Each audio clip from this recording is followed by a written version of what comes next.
Bonjour à toutes et tous. Je suis très heureux de m'adresser à vous à l'occasion de ces rencontres de la nutrition animale. Je tiens tout d'abord à remercier les organisateurs de cet événement et particulièrement messieurs Jean-Luc Cade et François Cholat pour leur invitation. Des contraintes d'agenda ne m'ont pas permis d'être à vos côtés aujourd'hui, mais je tenais tout de même à vous adresser ces quelques mots pour évoquer avec vous les enjeux qui entourent ce secteur stratégique. D'abord, vous dire à quel point votre action est essentielle.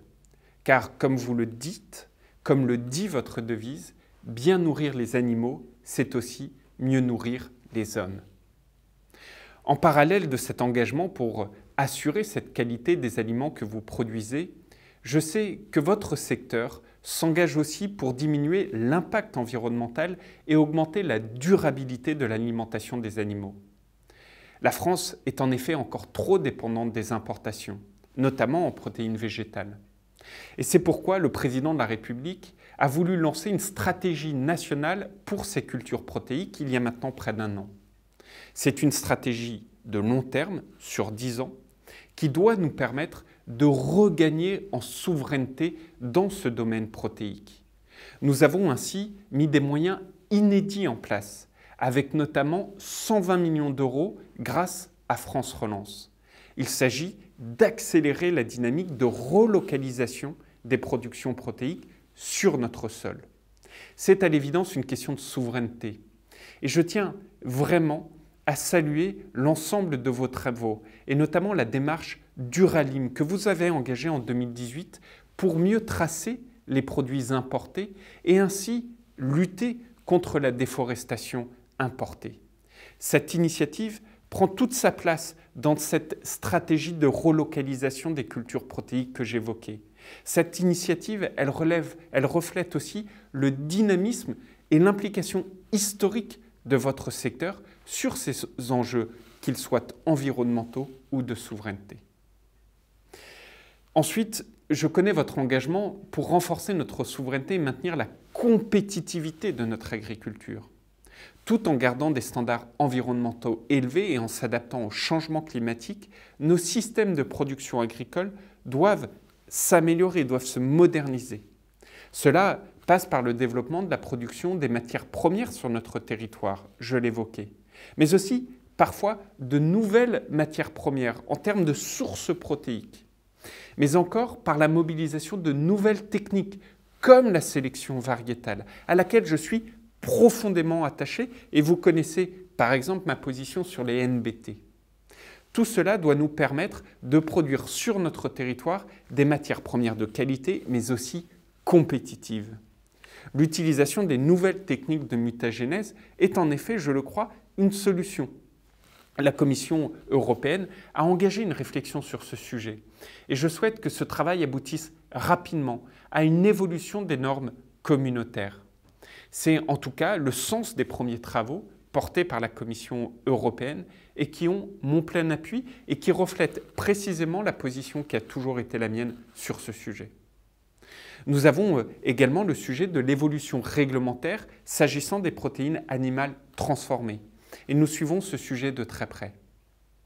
Plus largement, c'est toute notre force de recherche et d'innovation qui doit être mobilisée pour vous permettre d'offrir aux éleveurs les solutions leur permettant de relever les défis des prochaines années. Que ce soit des défis environnementaux, que ce soit des défis en termes de souveraineté, que ce soit des défis en termes de compétitivité, tout en garantissant in fine la protection du consommateur. Alors oui, j'ai conscience qu'au même moment, votre action est d'autant plus à saluer que depuis 2 ans, votre secteur a subi des chocs extérieurs importants.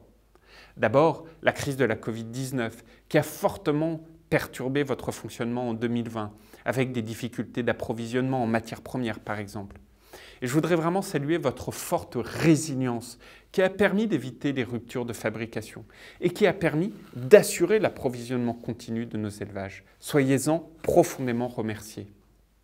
Ensuite, la flambée des prix internationaux des matières premières depuis fin 2020, qui se répercute in fine sur les prix européens et nationaux. Comme elles représentent plus des 3/4 du coût de fabrication de l'alimentation, leur hausse grève fortement les marges de vos entreprises, comme celles des éleveurs d'ailleurs. Et je sais qu'il vous est difficile de répercuter ces coûts sans mettre en difficulté les filières d'élevage. Je salue donc également les efforts importants que vous faites en ce moment pour passer ce cap difficile et vous dire que la nouvelle loi, la loi Egalim 2, qui vient d'être adoptée, doit permettre de répercuter ces hausses de prix tout au long de la filière sans que ce soit, in fine, vous ou les éleveurs qui en subissent toutes les conséquences. Pour éviter les effets de ces fluctuations de prix, le principe de la contractualisation entre les secteurs reste un levier très important, un levier majeur.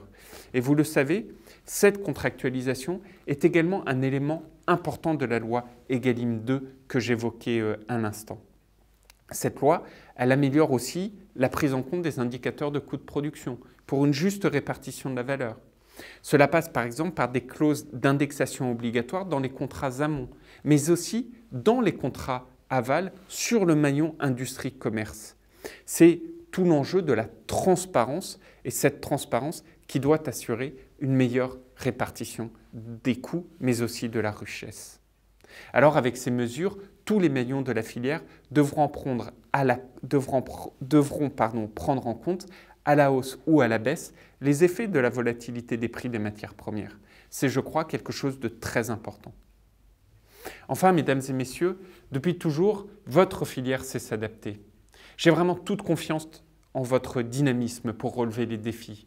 De mon côté, soyez certains de mon engagement pour soutenir la compétitivité de votre secteur, pour soutenir la recherche et le développement nécessaires à votre secteur, pour soutenir le développement des entreprises que vous représentez, mais aussi de l'ensemble de la filière. Vous êtes des acteurs clés du maintien d'un élevage de qualité sur notre territoire et à la fin de l'accessibilité à une alimentation saine et durable pour nos concitoyens. Pour votre engagement sans faille, je tenais une nouvelle fois à vous remercier très sincèrement. Je regrette de ne pouvoir être physiquement avec vous aujourd'hui et je vous dis à très bientôt.